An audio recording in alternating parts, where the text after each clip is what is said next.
Welcome to Telugu first news. ముందుగా headlines చూద్దాం. తమ్మినేని సీతారాంను వెంటనే అరెస్టు చేయాలన్న వర్లరామయ్య. భూ కబ్జా కేసులో సమగ్ర విచారణ జరపాలని రామయ్య డిమాండ్. భూదందా బాధ్యులపై కఠిన చర్యలు తీసుకోవాలని హెచ్చరిక. బాధితులకు న్యాయం జరిగేలా దర్యాప్తు వేగవంతం చేయాలని వ్యాఖ్య.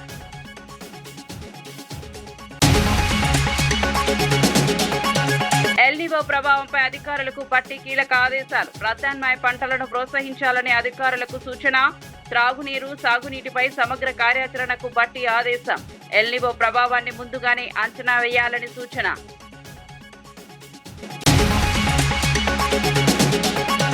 ఈజ్ ఆఫ్ డూయింగ్ బిజినెస్ లో తెలంగాణ వెనుకబడిందన్న సంజయ్. కాంగ్రెస్ పాలనలో తెలంగాణ ర్యాంకు పడిపోయిందన్న సంజయ్. పెట్టుబడుల కంటే పేర్ల మార్పులకే ప్రాధాన్యమన్న సంజయ్. పెట్టుబడులను ఆకర్షించే విధానాలపై దృష్టి పెట్టాలని వ్యాఖ్య.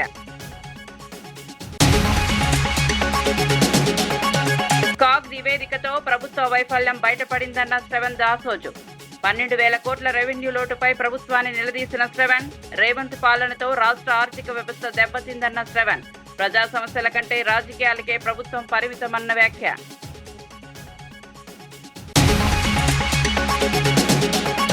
గుంటూరు ఘటనపై స్పందించాలని నూరి ఫాతిమా డిమాండ్. మహిళల భద్రతా హామీలపై సీఎం లోకేష్ ను ప్రశ్నించిన ఫాతిమా. బాధ్యులపై వెంటనే చర్యలు తీసుకోవాలని హెచ్చరించిన వైనం. మహిళలకు పూర్తి రక్షణ కల్పించాలని డిమాండ్. ఖమ్మం కలెక్టరేట్లో ఉప ముఖ్యమంత్రి బట్టి విక్రమార్క అధ్యక్షతన ఎల్నివో ప్రభావం, వర్షపాతం లోటు, తాగునీటి లభ్యత, సాగునీటి పరిస్థితులపై సమీక్షా సమావేశం నిర్వహించారు. మంత్రి తుమ్మల నాగేశ్వరరావుతో పాటు ఉన్నతాధికారులు, ప్రజాప్రతినిధులు సమావేశంలో పాల్గొన్నారు. ఎల్నివో ప్రభావాన్ని ముందుగానే అంచనా వేసి తగిన కార్యాచరణ చేపట్టాలని అధికారులకు బట్టి సూచించారు. రైతులకు వాస్తవ పరిస్థితులను వివరించి నీటి లభ్యతకు అనుగుణంగా ప్రత్యామ్నాయ పంటలను ప్రోత్సహించాలని ఆదేశించారు. విద్యుత్ సరఫరా, భూగర్భ జలాల నిర్వహణపై కూడా సమగ్ర ప్రణాళికతో పనిచేయాలని అధికారులను ఆదేశించారు.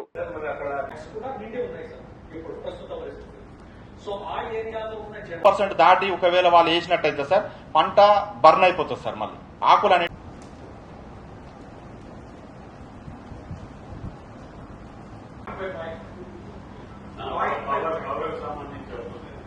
దాని మీద మనకి అక్కడి నుంచి మన ఖమ్మం ముందే ర్యాపిడ్ వరకు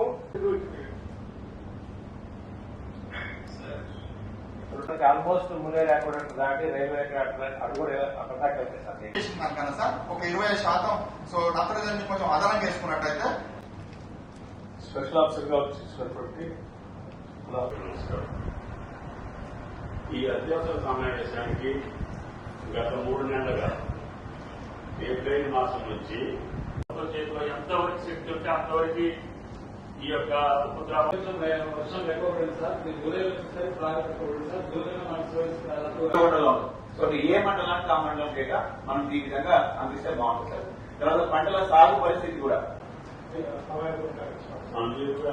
కోఆర్డినేషన్ కమిటీ కరెక్ట్ గా మా దృష్టి చేసాగితే అర్బన్ ఏరియాస్ లో public health department, rural areas లో ఆర్డబ్ల్యూఎస్ డిపార్ట్మెంట్, పంచాయతీరాజ్ నుంచి చూస్తా ఉన్నారు. కావాల్సినటువంటి సలహాలు ఇచ్చుకుంటూనే అవేర్నెస్ క్రియేట్ చేయాలి. సలహాలు పాటించే అవకాశం ఉంటుంది సార్. తర్వాత వాళ్ళు సంప్రదించాల్సిన అధికారుల నంబర్ కూడా మనం క్లియర్ గా ఆ మండలం యాక్షన్ ప్లాన్ ఏం చేస్తే లిఫ్ట్ చేసుకున్నా కూడా సో దట్ మనం అప్లై చేసుకోవచ్చు సార్. అగ్రికల్చర్ డిపార్ట్మెంట్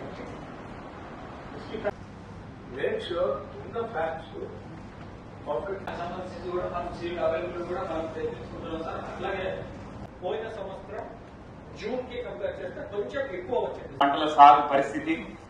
అదేవిధంగా సీడ్ అవైలబిలిటీ కూడా. Cultivation, so indoor cultivation compulsory practice చేయాలి సార్. వీడ్ మేనేజ్మెంట్ ఇవి ఏంటంటే సార్ ఎక్కువ శాతం బట్టి ప్లాంట్స్ కాంపిటీషన్ ఎర్లీ స్టేజ్ లో డిపార్ట్మెంట్స్ సంబంధించినంత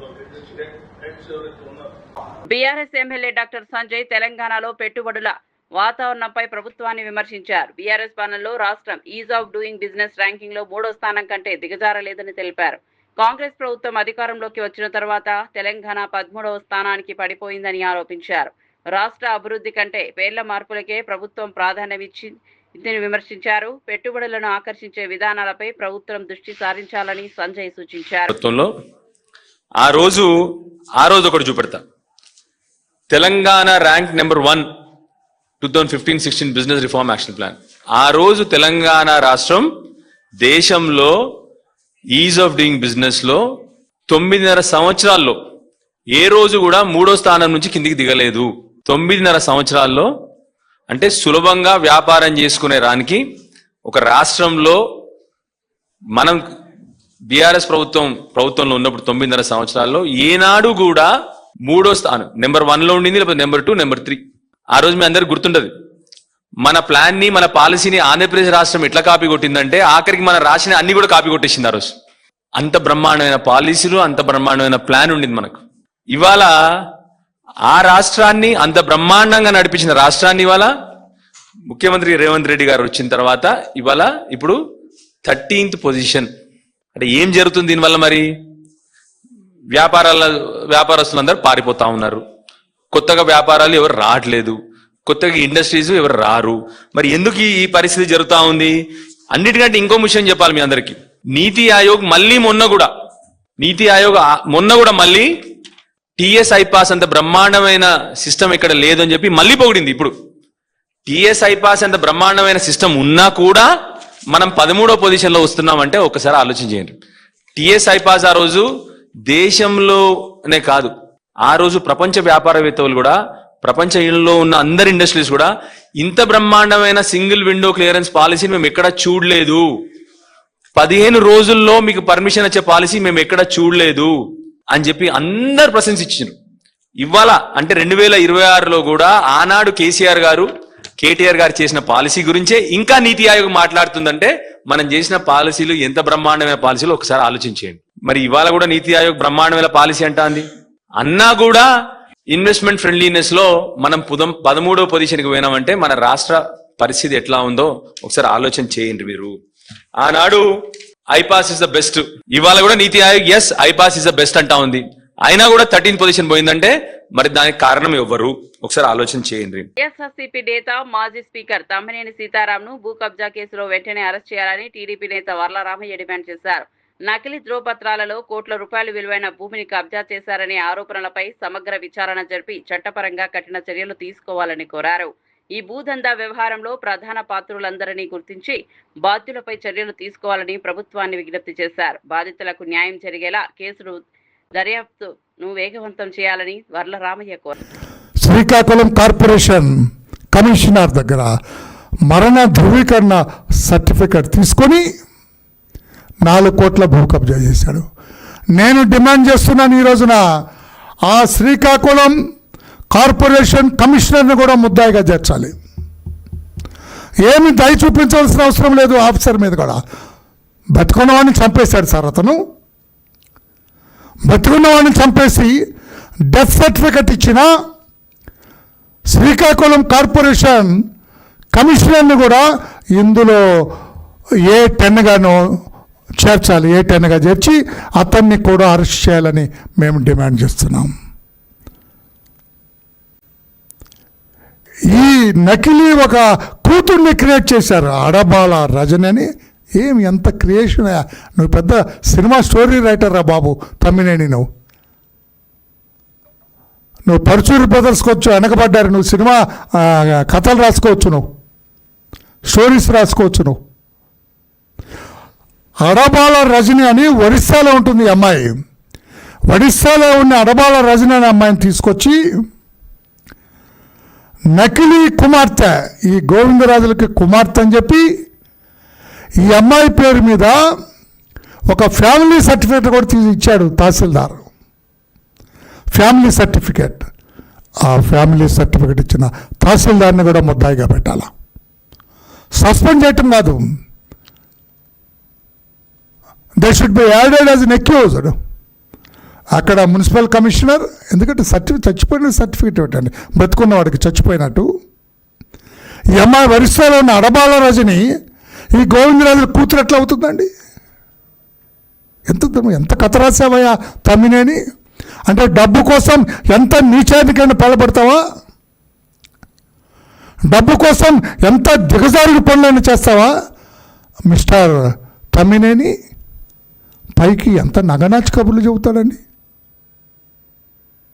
హౌస్లో మా చంద్రబాబు నాయుడు గారికి నీతులు చెప్పినట్టుగా చెప్పేవాడు ఆయన. నేను నిజమే కామోసు, మంచి నీతిమంతుడు కామోసు అనుకున్నా.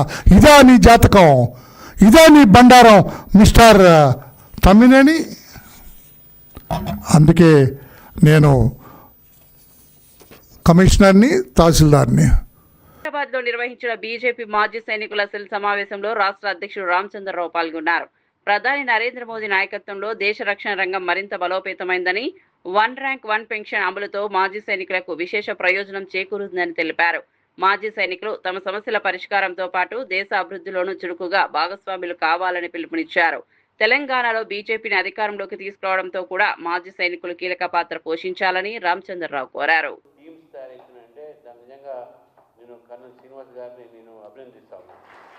వారిని, వారి టీంని, మొత్తం టీంని, అనిల్ సింగ్ గారు అయితే, రాజేంద్ర సింగ్ గారు అయితే, మీరందరూ కూడా వారితో కోఆపరేట్ చేసి ఈరోజు ఎక్స్ సర్వీస్మెన్ సెల్, ఇంతకుముందు బీజేపీలో సెల్స్ కొన్ని సెల్స్ మాత్రమే స్ట్రాంగ్ ఉంటుండే, కానీ ఈసారి మనం చూస్తూ ఉన్నాం ఎక్స్ సర్వీస్మెన్ సెల్ కూడా ఆ స్ట్రెంథనింగ్ పార్టీలో ఒక స్ట్రాంగ్ సెల్గా ఏర్పాటైంది.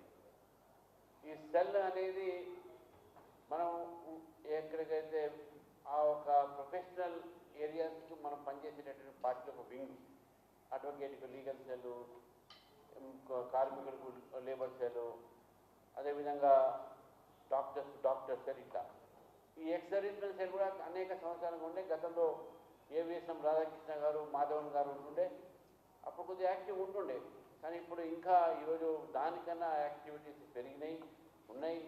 శ్రీనివాస్ గారి నాయకత్వంలో చాలా బాగా చేస్తూ ఉన్నారు. నిజంగా సంతోషంగా ఉన్నది. ఈరోజు ఎక్స్ సర్వీస్మెన్ అందరూ కూడా ఇంత పెద్ద ఎత్తున ఇక్కడ రావటము, జిల్లాకు కమిటీలు కావటము, మీ అందరినీ ఒకటే కోరుతాను, యాక్టివ్గా ఉండాలి. మనం ఎక్స్ సర్వీస్మెన్ సంబంధించిన అనేక ప్రాబ్లమ్స్ ఉన్నాయి. నేను ఎమ్మెల్సీగా ఉన్నప్పుడు ఆ రోజు ప్రతి ఒక్క జిల్లా కలెక్టర్లో రిటైర్డ్ ఎంప్లాయీస్కు, అది ఎక్స్ సర్వీస్మెన్లకు ఒక బోర్డు ఉంటుంది. దాంట్లో చాలా సమస్యలు కూడా వస్తుండే ఉంటాయి. వాళ్ళకు సమాజంలో కానీ ఇక్కడ కానీ ఏదైనా వాళ్ళు ఎదుర్కొనే సమస్యల మీద కూడా వాళ్ళకు ఒక బోర్డు ఉంటుంది కలెక్టర్ ఆఫీస్లో. అది సరిగ్గా పనిచేయట్లేదు, దాని మీద కూడా నేను చాలా మాట్లాడగలిగింది. మీరు కూడా ఎక్స్ సర్వీస్మెన్ సమస్యలతో పాటు దేశ సమస్యల మీద కూడా స్పందించాల్సిన అవసరం ఉన్నది.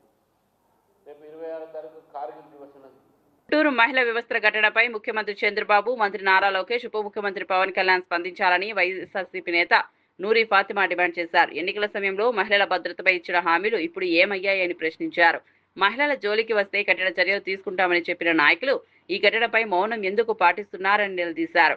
రెడ్ బుక్ పేరుతో క్రమశిక్షణ గురించి మాట్లాడిన ప్రభుత్వం ఇప్పుడు బాధ్యులపై చర్యలు తీసుకోవాలని, మహిళలకు పూర్తి రక్షణ కల్పించాలని నూరి ఫాతిమా కోరారు. అలాగే మాధవి గారు ఏ విధంగా మరి ఆవిడ మాట్లాడుతున్నారు, నవ్వుతా హేళనగా మాట్లాడుతున్నారు. నిజంగానే సాటి మహిళగా ఆవిడికి బుద్ధుందా అని అడుగుతున్నాం. ఎందుకనంటే గల్లా మాధవి అనే వ్యక్తి నేను మహిళలకి రక్షణగా, నేను మహిళలకి తోడుగా, ప్లస్ గ్రీవెన్స్ ప్రతి రోజు కూడా నేను తీసుకుంటున్నాను, మహిళలవి గాథలన్నీ వింటున్నాను అని చెప్తున్న వ్యక్తి మరి మీ దగ్గర ఆవిడ 16వ తారీఖున వస్తే ఎందుకు యాక్షన్ తీసుకోలేదని అడుగుతున్నాను.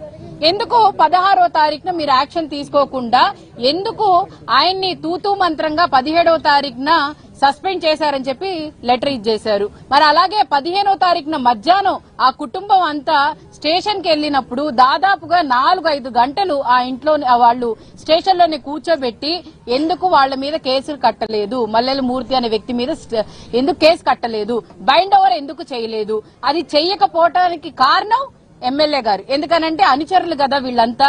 మల్లెల మూర్తి టీడీపీకి సంబంధించిన నాయకుడు. ఒకవేళ టీడీపీ వాళ్ళ మీద యాక్షన్ తీసుకుంటే మా మీద యాక్షన్ తీసుకుంటారేమో అని చెప్పి మరి పోలీసులు భయపడ్డారు. ఎందుకనంటే పోలీసులు చుట్టాలుగా మారారు కదా. ఎందుకంటే చుట్టాలు ఏమైనా మాట్లాడుకుంటే చేసుకుంటే మళ్లీ రేపటి రోజు మొహాలు చూసుకోవాలి కదా అనే ఉద్దేశంతో పోలీసులు కూడా యాక్షన్ తీసుకోలేదు. ఆ యాక్షన్ తీసుకోలేదు కాబట్టే ఈ రోజు మరి ఈ పరిస్థితి మేము చూడాల్సి వచ్చింది, మాట్లాడాల్సి వస్తుంది. నిజంగానే సిగ్గుగా తల దించుకోవాల్సి వస్తుంది. నిజంగానే ఈ రాష్ట్రంలో మహిళలకి ఎక్కడా కూడా ఏ విధమైన రక్షణ లేదు. ఎక్కడైనా అర్ధరాత్రి మహిళ నడుస్తే గాని మన దేశానికి స్వాతంత్రం వచ్చినట్టు ఉండదని చెప్పి ఏ విధంగా చెప్పారో ఈ రోజు నడి రోడ్డు మీద చీర మరి తీసేసినా కూడా ఈ రోజు రక్షణ లేదు. ఎందుకు లేదు అనంటే కారణం ఈ టీడీపీ, ఈ ప్రభుత్వం. ఏదో పేటలో టిట్కో గృహాల నిర్మాణ ప్రాంతాన్ని స్థానిక ఎమ్మెల్యే టీడీపీ పొలిట్ బ్యూరో సభ్యుడు శ్రీరామ్ రాజగోపాల్ తాతయ్య సందర్శించి పనుల పురోగతిని పరిశీలించారు. సంబంధిత శాఖ అధికారులతో సమీక్ష నిర్వహించిన ఆయన నిర్మాణ పనులను మరింత వేగవంతం చేసి లబ్ధిదారులకు ఇళ్లను త్వరగా అందించాలని ఆదేశించారు. నాణ్యతతో ఎలాంటి రాజీ పడకుండా నిర్ణీత గడువులో పనులు పూర్తి చేయాలని స్పష్టం చేశారు. టిట్కో గృహాలకు సంబంధించిన సమస్యలు తదుపరి కార్యాచరణపై ఈ నెల 24న జగ్గయ్యపేట మున్సిపల్ కార్యాలయంలో కాంట్రాక్టర్లు అధికారులతో ప్రత్యేక సమావేశం నిర్వహించినట్టు ఎమ్మెల్యే తెలిపారు.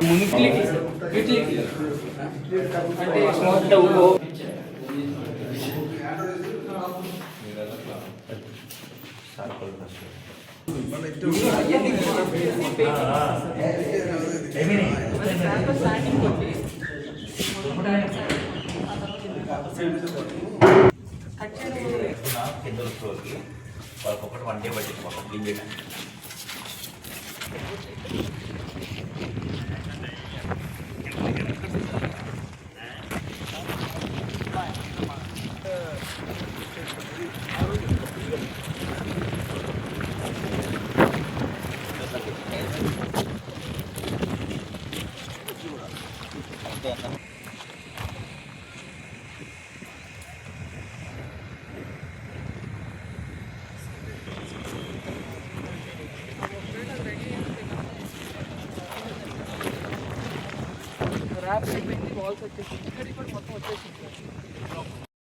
ఎన్టీఆర్ జిల్లా విజయవాడలో నిర్వహించిన షైనింగ్ స్టార్స్ ప్రతిభా పురస్కార్ 2026 కార్యక్రమం ఘనంగా జరిగింది. జిల్లా కలెక్టర్ లక్ష్మీషా, ఎమ్మెల్యే గద్దె రామ్మోహన్ ముఖ్య అతిథులుగా హాజరై ప్రతిభ కనపరిచిన విద్యార్థులను సత్కరించారు.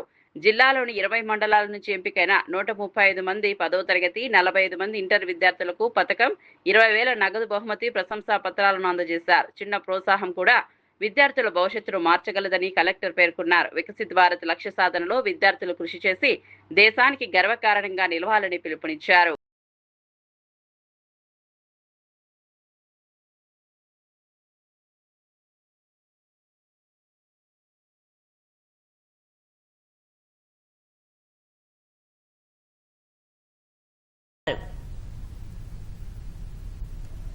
ముందున్న లక్ష్యాలు మనకు గుర్తు కావాలి.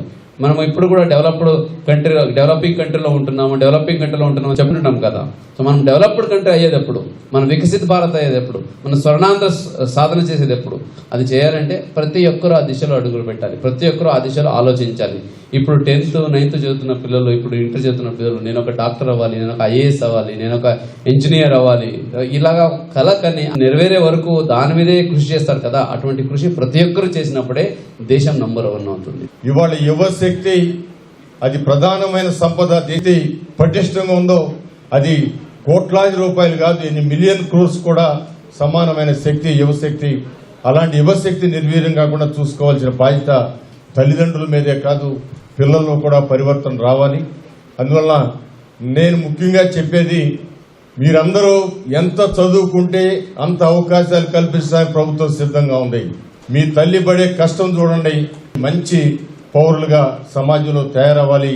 అదే నారా చంద్రబాబు నాయుడు గారు, పవన్ కళ్యాణ్ గారు లెక్క లక్ష్యం అని మీ అందరికీ తెలియజేస్తున్నాం. మహిళను వివస్త్రణ చేసిన ఘటనపై కృష్ణా జిల్లా పరిషత్ చైర్పర్సన్ ఉప్పాల హారిక తీవ్ర విమర్శలు చేశారు. మహిళపై చేయి వేస్తే అదే అతనికి చివరి రోజు అని చెప్పిన ముఖ్యమంత్రి చంద్రబాబు ఈ ఘటనలో ఆరోపణలు ఎదుర్కొంటున్న టీడీపీ నేత మూర్తిపై ఎందుకు చర్యలు తీసుకోవడం లేదని ప్రశ్నించారు. మహిళల భద్రతపై ప్రభుత్వం చెప్పిన మాటల ఆచరణలో కనిపించడం లేదన్నారు. బాధ్యులను కఠినంగా శిక్షించి మహిళలకు న్యాయం చేయాలని, ఇలాంటి ఘటనలు పునరావృతం కాకుండా ప్రభుత్వం స్పష్టమైన చర్యలు తీసుకోవాలని ఉప్పాల హారిక కోరారు. శైలజ గారు వీరిద్దరూ కూడా ఏంటి రాజకీయం చేస్తున్నామని మాట్లాడుతున్నారు, కానీ వాళ్ళు తీసుకోవాల్సిన యాక్షన్ మీద ఎటువంటి రిపోర్టు లేదు. ప్రతి ఒక్కరికి కూడా పారదర్శకంగా మీరు ఏం చేశారు అనేది కళ్ళకు కట్టినట్టు కనిపిస్తా ఉంది. వీడియోస్ అన్ని ప్రూఫ్లుగా బయటికి వచ్చిన తర్వాత మీరు యాక్షన్ తీసుకున్నారు. ఆవిడ మధ్యాహ్నం పూటే వెళ్లి మేము కంప్లైంట్ ఇచ్చాము, నా గాజులన్నీ పగిలిపోయి నాకు రక్తం కారుతా ఉంది, మేము వెళ్లి కంప్లైంట్ ఇస్తే కూడా మీరు ముందు వెళ్లేసి హాస్పిటల్కి వెళ్ళండి అని చెప్పారు. హాస్పిటల్ నుంచి వచ్చేసరికి మళ్ళీ ఈ విధంగా మా పైన దాడి చేశారు అని చెప్పి బోరున ఏడుస్తోందామా. ఆమెకి నిజంగా మీరు రక్షణ కల్పించినట్లయితే ఆ రోజు ఇలాంటి దరిద్రమైన సంఘటన జరిగి ఉండేది కాదు కదా. ముందే మీరు యాక్షన్ తీసుకున్నట్లయితే ఆమెకి ఈ రోజు ఇలా వివస్త్రం చేసి అవమానం జరిగేలాగా జరిగి ఉండేది కాదు. ఏనాడో మనం మహాభారతాల్లో విన్నాము, చదువుకున్నాము, దుర్యోధనుడు, దుశ్శాసనుడు లాంటి వాళ్ళు ఇలాంటి నీచమైన పనులకు సిద్ధమవుతా ఉంటారు అని. అది చదువుకున్నాం కానీ విన్నాం కానీ మనం అయితే కళ్ళకు కట్టినట్టు చూసింది ఈ ప్రభుత్వంలో మాత్రమే అని నేను చెప్తున్నాను డంకాపదంగా. ఎందుకంటే ఈ రోజు ఇక్కడ జరిగింది, మొన్న నెల్లూరులో జరిగింది, ఎక్కడ చూసినా సరే మహిళల పైన విపరీతమైన దాడులు, అవమానాలు, అత్యాచారాలు. ఎక్కడ చూసినా టీడీపీ ప్రభుత్వం అనగానే గుర్తొచ్చేది దాడులు, అవమానాలు, హత్యలు. ఇంకా చెప్పాలంటే ఈ రాజకీయం కోసం మీరందరూ కూడా ఇంత దిగజారిపోతున్నారా అని నేను ప్రశ్నిస్తా ఉన్నాను. ఈ రోజు చంద్రబాబు నాయుడు గారు ఎవరైనా మహిళ పైన చేయి వేస్తే అదే ఆఖరి రోజు అని చెప్పారు. ఏది ఆ మల్లెల మూర్తి అనే అతనికి అదే ఆఖరి రోజు ఎందుకు అవ్వలేదని మేమందరం కూడా సూటిగా ప్రశ్నిస్తా ఉన్నాము. మల్లెల మూర్తి అనే వ్యక్తి ఈ రోజు హాయిగా రిమాండ్ లో ఉన్నాడు. మీరెందుకు ఆయన అరెస్ట్ చేశారు? ప్రొటెక్షన్ కోసం ఆయన అరెస్ట్ చేశారు. యాక్షన్ తీసుకుందామని అయితే నాకు అనిపించట్లేదు. నాకే కాదు, ఎవరికీ అనిపించట్లేదు. ఎందుకంటే బయట ఉంటే గొడవలు జరుగుతాయి, మళ్ళీ అతన్ని సేవ్ చేయడం కష్టం అవుతుంది అని చెప్పేసి తీసుకెళ్లి చక్కగా రిమాండ్ లో పెట్టారు. మీరు గనక నిజంగా చిత్తశుద్ధి ఉన్నట్లయితే గనక ముందుగా ఎవరైతే ఈ ఘటనకు పాల్పడ్డారో ఆ 9 మంది వ్యక్తుల మీద కూడా ఖచ్చితంగా స్ట్రింజెంట్ యాక్షన్ తీసుకొని అప్పుడు చెప్పండి మీరు మహిళలకు మేము ఈ గవర్నమెంట్ లో ప్రత్యేకమైన రక్షణను కల్పిస్తున్నాము అని చెప్పి. అంతేగాని అందరూ నవ్విపోతున్నారు. ఈ రోజు ఈ రాష్ట్రంలో జరిగే పాలన చూస్తుంటే నవ్విపోతున్నారు. సభ్య సమాజంలో ఉన్నామా లేక అడవిలో ఉన్నామా అని. పట్టపగలు నడి రోడ్డు మీద ఈ రకంగా బీఆర్ఎస్ ఎమ్మెల్సీ దాసోజు శ్రవణ్ తెలంగాణ ప్రభుత్వ ఆర్థిక పరిస్థితిపై తీవ్ర విమర్శలు చేశారు. తొలి 90 రోజుల ఆర్థిక సంవత్సర పరిపాలనలో 12,000 కోట్లకు పైగా రెవెన్యూ లోటు నమోదైందని కాగ్ నివేదిక స్పష్టం చేసిందన్నారు. ముఖ్యమంత్రి రేవంత్ రెడ్డి పరిపాలనా వైఫల్యాల వల్లే రాష్ట్ర ఆర్థిక వ్యవస్థ దెబ్బతింటోందని ఆరోపించారు. సంపద సృష్టించడంలో ప్రభుత్వం పూర్తిగా విఫలమైందని ఆరోపించారు. ప్రజల సమస్యల పరిష్కారంపై దృష్టి పెట్టకుండా రాజకీయ విమర్శలకే పరిమితం అవుతోందని శ్రవణ్ రాసోజు పేర్కొన్నారు. శక్తి సామ్రాజ్యం అవుతుంది, కానీ సొల్లువాగుడు భూతు పురాణమే ఆయుధంగా మార్చుకున్న రేవంత్ రెడ్డి పాలనలో తెలంగాణ ఆర్థికంగా దివాళా తీస్తున్నటువంటి ఒక విషయం కఠిన వాస్తవంగా మారింది. చేతగాని పాలకుడికే కూతలు ఎక్కువ ఉంటాయి. చేతగాని పాలకుడికే తెలంగాణలో సామెత ఉంటుంది, మన తెలుగులో సామెత ఉంటుంది, చెల్లని రూపాయి గీతలు ఎక్కువ అని. అట్లా చేతగాని పాలకుడికే కూతలు ఎక్కువ, బూతులు ఎక్కువ. రేవంత్ రెడ్డికి కూడా అట్లనే పరిపాలన చేత కాదు, కానీ నోటు నిండా పచ్చి బూతులు, అబద్ధాలు మాట్లాడటం అనేది అలవాటుగా మారిపోయింది. పైసలు ప్రజలకు సంపద సృష్టించే తెలివి లేదు. బూతు పురాణం మాత్రమే పరిపాలన విధానం అన్నట్లుగా ఇవాళ రేవంత్ రెడ్డి గారు వ్యవహరిస్తా ఉన్నారు. కేవలం 90 రోజుల ఈ ఆర్థిక సంవత్సర పరిపాలనలో in 3 months of this financial year's governance 12,000 కోట్ల పైచిలుకు రెవెన్యూ డెఫిసిట్ లోకి రాష్ట్రాన్ని నెట్టివేసిన ఘనాపాటి రేవంత్ రెడ్డి ఇవాళ ప్రతిపక్ష పార్టీ నాయకుల, బీఆర్ఎస్ పార్టీ నాయకుల యొక్క నీతి జాతి అడుగుతాడు. సంపద సృష్టించలేని రేవంత్ రెడ్డి గారు, మీ జాతి ఏందబ్బా? పాలకుడి యొక్క పటేల్గిరి ఎక్కడుంటుందా అంటే సంపద సృష్టించడంలో. నువ్వు డబ్బులు సృష్టించలేకపోతా ఉన్నావు, ఇచ్చిన వాగ్దానాలు అమలు చేయలేకపోతా ఉన్నావు, రాష్ట్రాన్ని ఆర్థికంగా అతలాకుతలం చేస్తా ఉన్నావు. హోంమంత్రి అనితపై చేసిన వ్యాఖ్యలకు వైఎస్ఆర్సీపీ నేత అంబటి రాంబాబు బేషరతుగా క్షమాపణ చెప్పాలని ఎంఆర్పీఎస్ జాతీయ అధ్యక్షుడు మున్నంగి నాగరాజు డిమాండ్ చేశారు. దళిత మహిళా మంత్రిగా ఉన్న అనితను అవమానించడాన్ని మాదిగ సమాజం సహించబోదని హెచ్చరించారు. అధికారికంగా క్షమాపణ చెప్పే వరకు అంబటి రాంబాబును వదిలిపెట్టబోమన్నారు. అలాగే వైఎస్ఆర్సీపీ అధ్యక్షుడు జగన్ వెంటనే అంబటి రాంబాబుపై పార్టీ పరంగా క్రమశిక్షణ చర్యలు తీసుకోవాలని మున్నంగి నాగరాజు కోరారు. మాజీ మంత్రివర్యులు వైఎస్ఆర్ కాంగ్రెస్ పార్టీ అధికార ప్రతినిధిగా ఉండబడినటువంటి అంబటి రాంబాబు నిన్న ఆంధ్రప్రదేశ్ రాష్ట్ర హోంశాఖ మంత్రివర్యులు శ్రీమతి వంగలపూడి అనిత గారి మీద చేసినటువంటి వ్యాఖ్యలను బేషరతుగా వెనక్కి తీసుకోవాలని, అలాగే అనిత గారికి క్షమాపణ చెప్పాలని చెప్పేసి ఎంఆర్పీఎస్ జాతీయ రాష్ట్ర కమిటీల తరఫున విజ్ఞప్తి చేస్తున్నాం. జగన్మోహన్ రెడ్డి గారు వెంటనే దీనిపై స్పందించి అంబటి రాంబాబు గారి చేత బేషరతుగా క్షమాపణ గాని చెప్పించకపోతే మీరు ఈ వ్యాఖ్యలను మీరు ప్రోత్సహిస్తున్నట్లుగా మేము భావించవలసి వస్తుంది. అనంతపురంలోని జేఎన్టీయూ ఎన్టీఆర్ ఆడిటోరియంలో నిర్వహించిన షైనింగ్ స్టార్స్ 2026 కార్యక్రమంలో మంత్రి పయ్యావుల కేశవ్ వైసీపీ ప్రభుత్వంపై విమర్శలు చేశారు. గత 5 ఏళ్లలో హంద్రీనీవా కాలువపై కనీస పనులు కూడా చేపట్టలేదని ఆరోపించారు. కూటమి ప్రభుత్వం ఏడాది వ్యవధిలోనే జిల్లాకు రికార్డు స్థాయిలో సాగునీరు అందించిందని తెలిపారు. గతంలో ప్రాజెక్టుల గురించి మాట్లాడిన వారు ఇప్పుడు పాదయాత్రలు చేస్తూ ప్రజలను తప్పుదోవ పట్టిస్తున్నారని విమర్శించారు. అభివృద్ధి పనులతోనే ప్రజల విశ్వాసం పొందుతామని మంత్రి పయ్యావుల కేశవ్ పేర్కొన్నారు. జగన్మోహన్ రెడ్డి గారు వచ్చి 3 నెలల్లో కాలువ ప్రారంభిస్తానన్నాడు. 5 ఏళ్లలో ఏం చేశారు? ఇవాళ మేము చిత్తశుద్ధితో ఉన్నాం, పని చేస్తా పోతున్నాం, రికార్డు స్థాయిలో నీళ్లను తీసుకొచ్చాం, ప్రజల కోసం పని చేస్తున్నాం. ఇంకా చేయాల్సింది ఎంతో ఉంది అని బాధ్యతగా ఉన్నాం. శాఖాపరంగా అడుగుతాం. అందులో నాసిరకం పనులు జరిగాయి అనంటే మీరు సాక్ష్యాలు ఇవ్వండి, జరగలేదు అనంటే కేసులకు సిద్ధంగా అండి. బట్టగాల్చి ముఖానేసి జరిగే మంచికి కూడా చెడును పూసేటువంటి ప్రయత్నం చేస్తే ప్రభుత్వం ఊరికే ఉండదు. ఆత్మసాక్షిగా ఒక మాట, సాక్షి కోసం ఒక మాట వద్దు విశ్వేశ్వరరెడ్డి. నీ మనసులో మాట ఏందో నువ్వు ఇంటర్నల్ గా చెప్పుకున్నావు. మీ వాళ్ళు మేలుకుని లైవ్ ఆపేశారు. బయటకు వచ్చి మళ్ళీ ఆ సాక్షి కోసం మాట్లాడతావు. సాక్షి కోసం కాదు, ఆత్మసాక్షిగా మాట్లాడు, ప్రజల కోసం పనిచేయి. ఆంధ్రప్రదేశ్ లో మహిళల భద్రత పూర్తిగా దెబ్బతిందని మాజీ మంత్రి విడుదల రజని ఆరోపించారు. అధికార మదంతో టీడీపీ నేతలు మహిళలపై దాడులకు పాల్పడుతున్నారని విమర్శించారు. గుంటూరులో మహిళలపై 2 సార్లు దాడి చేసి వివస్త్రణ చేసినా పోలీసులు వెంటనే స్పందించలేదని అన్నారు. సీసీటీవీ దృశ్యాలు వెలుగులోకి వచ్చిన తర్వాతే కేసు నమోదు చేశారని ఆరోపించారు. మహిళలకు రక్షణ కల్పించడంలో ప్రభుత్వం పూర్తిగా విఫలమైందని, బాధ్యులపై కఠిన చర్యలు తీసుకుని బాధితురాలికి న్యాయం చేయాలని విడుదల రజని డిమాండ్ చేశారు. మేమంతా ఉన్నామని చెప్పి ఒక మారల్ సపోర్ట్ గా నిలబడడం జరిగింది. అలాగే వారి కుటుంబాన్ని కూడా పరామర్శించి అసలు ఏం జరిగింది, ఈ గొడవ ఎలా మొదలైంది, ఏమేం జరిగింది అని వారి మాటల్లో అడిగి తెలుసుకోవడం జరిగింది. ఈ ఘటన ఎంత దారుణం అంటే అంత దారుణం అని చెప్పొచ్చు, అంత బాధాకరం.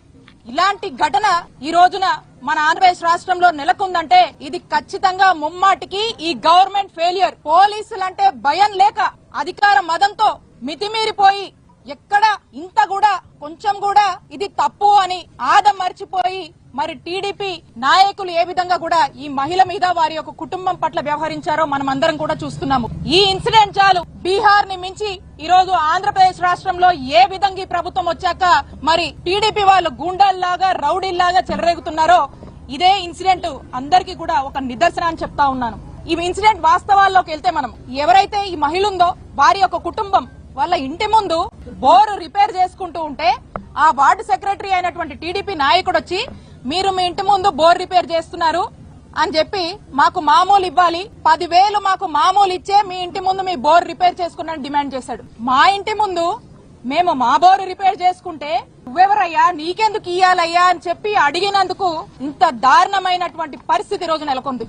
వాళ్ళు చెప్పారు, ఆ మహిళ చెప్పింది, ఆ కుటుంబ సభ్యులు చెప్పారు, ఆ మూర్తి అనేటువంటి టీడీపీ నాయకుడు మేము అధికారంలో ఉన్నాం, మీరు ఎలా రిపేర్ చేసుకుంటావు చూస్తా, మీ ఇంట్లోకి నీళ్లు రానియా, ఖచ్చితంగా మాకు 10,000 కట్టాల్సిందే, కడితే గాని మీ పని చేసుకోనియమని చెప్పి ఆయన వాళ్ళని డిమాండ్ చేసినట్టు మరి డిమాండ్ చేసి వాళ్ళని ఆఖరికి వాళ్ళ మీద దాడి చేసి మీరెవరు చెప్పుకుంటారో చెప్పుకోండి, నేను అధికారంలో ఉన్నా, పోలీసులైనా ఇక్కడ ఉన్నటువంటి అధికారంలో ఉన్న ఎవ్వరైనా కూడా నన్ను ఏం చేయలేరు, మీ దిక్కున్న చోట పోయి చెప్పుకోండి, మీరు నాకు 10,000 ఇవ్వాల్సిందే అని చెప్పి డిమాండ్ చేసి మరి వాళ్ళ మీద దాడి చేసినటువంటి పరిస్థితులు మరి మీరందరూ కూడా చూశారు, అందరం కూడా చదివాము, విన్నాము, వీడియోలు కూడా చూసాము.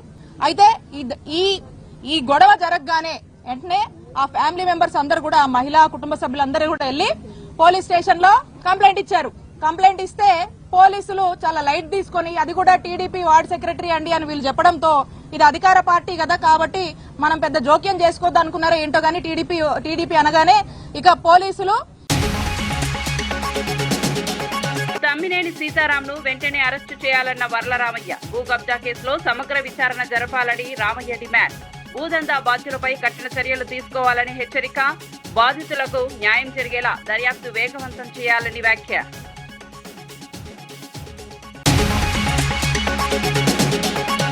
ఎల్నినో ప్రభావంపై అధికారులకు పట్టి కీలక ఆదేశాలు. ప్రత్యామ్నాయ పంటలను ప్రోత్సహించాలని అధికారులకు సూచన. త్రాగునీరు, సాగునీటిపై సమగ్ర కార్యాచరణకు బట్టి ఆదేశం. ఎల్నినో ప్రభావాన్ని ముందుగానే అంచనా వేయాలని సూచన.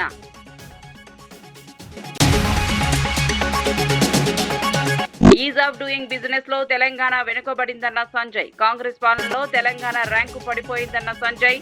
పెట్టుబడుల కంటే పేర్ల మార్పులకే ప్రాధాన్యమన్న సంజయ్. పెట్టుబడులను ఆకర్షించే విధానాలపై దృష్టి పెట్టాలని వ్యాఖ్య. కాగ్ నివేదికతో ప్రభుత్వ వైఫల్యం బయటపడిందన్న శ్రవణ్ దాసోజు. 12,000 కోట్ల రెవెన్యూ లోటుపై ప్రభుత్వాన్ని నిలదీసిన శ్రవణ్. రేవంత్ పాలనతో రాష్ట్ర ఆర్థిక వ్యవస్థ దెబ్బతిందన్న శ్రవణ్. ప్రజా సమస్యల కంటే రాజకీయాలకే ప్రభుత్వం పరిమితమన్న వ్యాఖ్య.